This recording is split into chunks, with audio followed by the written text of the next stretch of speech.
پھر ایک واقعے کی طرف اشارہ ہوا.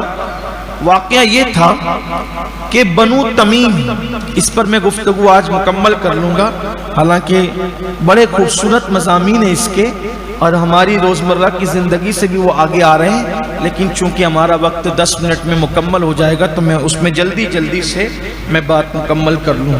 دوسرا اس میں جو واقعہ آیا ہے وہ یہ ہے کہ بنو تمیم کا ایک وفد تھا جو 70 سے 80 افراد پر حضور علیہ السلام سے ملنے کے لیے آیا تھا، ملاقات کے لیے آیا تھا. تو آقا کریم صلی اللہ علیہ وآلہ وسلم کی یہ عادت کریمہ تھی کہ حضور علیہ السلام دوپہر کے وقت کسی سے ملاقات نہیں فرماتے تھے. حضور اکرم صلی اللہ علیہ وسلم دوپہر کے ٹائم میں ملاقات نہیں فرماتے تھے. وہ وقت حضور علیہ السلام کے آرام کا ٹائم رہتا تھا. اور صحابہ کرام کی عادت تھی کہ جب حضور علیہ السلام گھر میں چلے جاتے تو صحابہ حضور کو باہر سے آواز نہیں دیتے تھے، چلاتے نہیں تھے، بلکہ وہ وہاں جا کر کے کھڑے ہو جاتے تھے اور انتظار کرتے تھے کہ حضور باہر آئیں گے تب ملاقات کریں گے. کوئی وہاں جا کے چلا نہیں سکتا تھا، ادب تھا صحابہ کو. اب یہ بنو تمیم کے لوگ آ گئے، مالدار لوگ تھے، سردار لوگ تھے. تو ان کو پتا چلا کہ اللہ کے رسول علیہ السلام جو ہے وہ گھر میں گئے.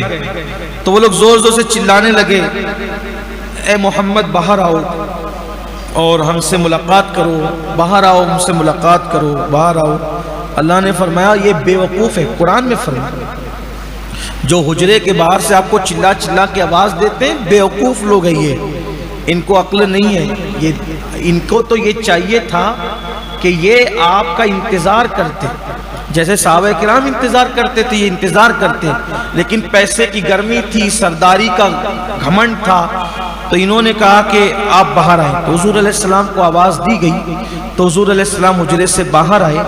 اور جب باہر آ کے آقا علیہ السلام بیٹھ گئے تو ان لوگوں نے شیخی بگارنا شروع کیا اور کہا کہ اے محمد روحی فدا صلی اللہ علیہ وسلم، ہم جس کی تعریف کرتے ہیں وہ تعریف کے قابل ہو جاتا ہے اور ہم جس کی مذمت کر دیتے ہیں پھر وہ مذمت کے قابل ہو جاتا ہے، اور ہم تمام عربوں میں سب سے زیادہ عزت والے ہیں.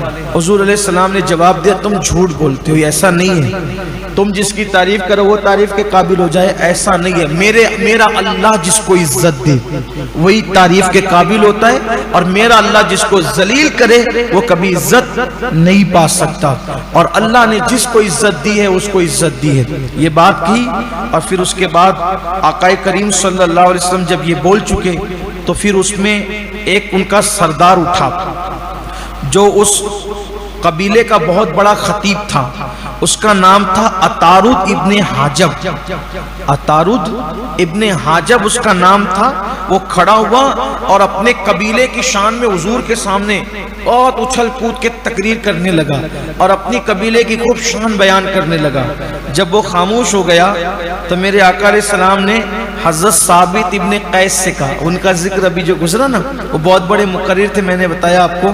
حضرت ثابت ابن قیس سے کہا ثابت ابھی اپنے قبیلے کی تعریف کر رہے تھے، تم ذرا اسلام کی تعریف کرو.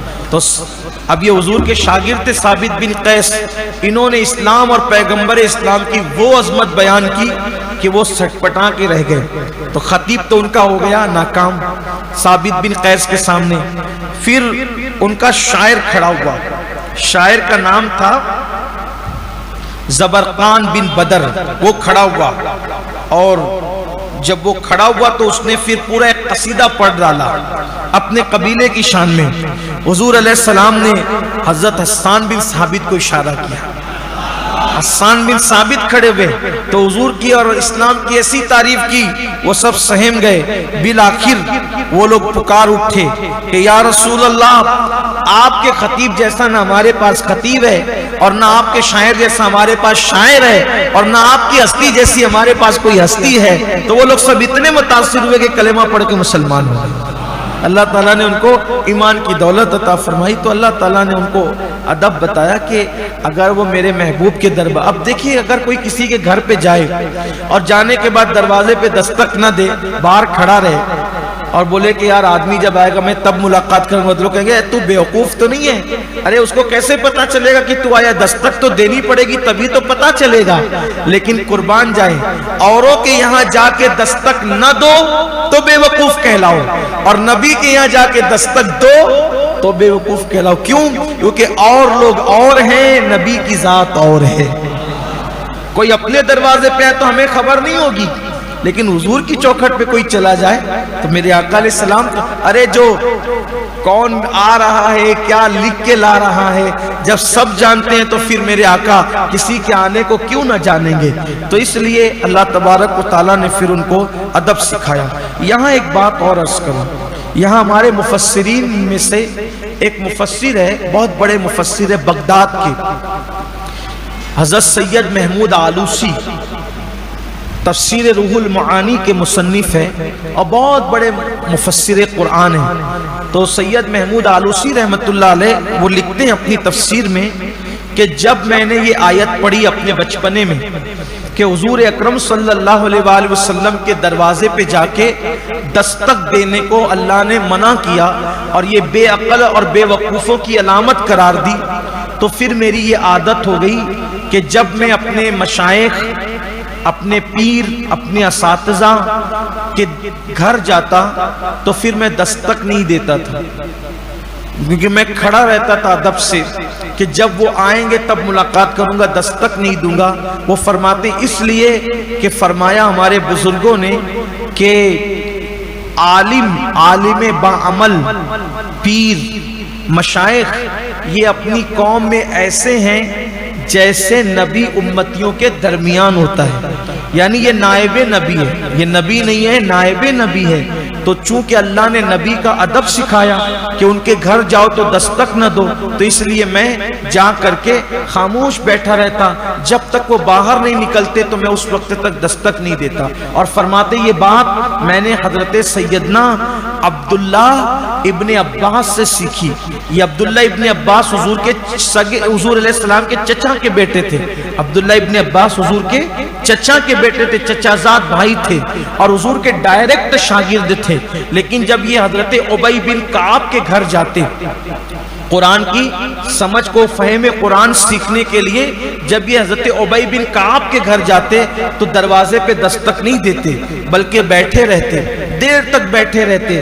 اور جب وہ دروازہ کھول کے حضرت ابی بن کعب باہر نکلتے تو کہتے ارے تم رسول اللہ کے چچا کے بیٹے ہو، تم بیٹھے رہتے ہو، آپ دستک کیوں نہیں دیتے؟ تو اس وقت حضرت ابن عباس کہتے ہیں کیا آپ کو نہیں پتا کہ اللہ تبارک و تعالیٰ نے اپنے محبوب کے گھر پہ دستک دینے کو بے ادبی قرار دیا، اور آپ چونکہ نائب رسول ہے تو میں آپ کے دروازے پر آتا ہوں تو اس ادب کی وجہ سے دستک نہیں دیتا۔